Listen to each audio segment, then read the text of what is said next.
毕派是粤剧13大流派之一。昨晚，毕派创始人毕春芳亲自亮相一府舞台，来自五湖四海的毕派弟子齐聚一堂，用一台《春华秋实满庭芳》毕派艺术演唱会庆贺老艺术家90岁高寿。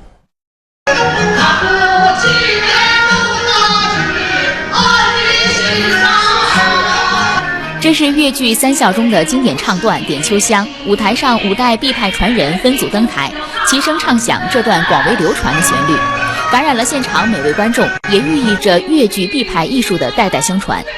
演出不仅云集了杨文蔚、丁小蛙、孙建宏、毕继芳等来自江浙沪地区的毕派小生，也有长期与毕派合作的七派花旦的传人。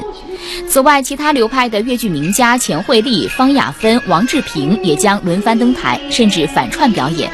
从《玉堂春》《血手印》《白蛇传》到《王老虎抢亲》《梁祝》，一个个经典剧目的精彩片段，全面梳理了毕春芳从艺78年来的艺术人生，尽显毕派艺术唱腔轻快流畅、做工轻松潇洒的特色。毕春芳的爱人也亲临现场，送上特别的祝福。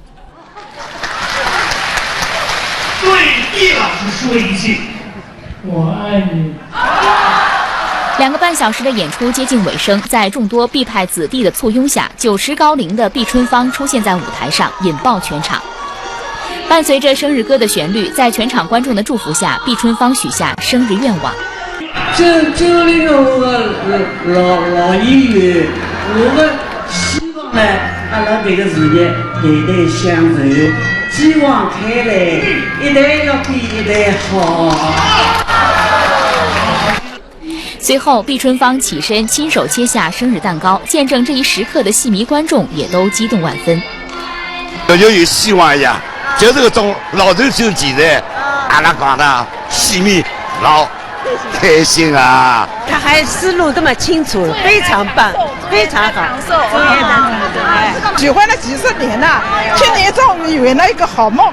作为粤剧毕派创始人，毕春芳12岁开始学戏，从上世纪50年代开始，他与戚雅仙共同组建合作粤剧团，开始长达半个世纪的搭档生涯。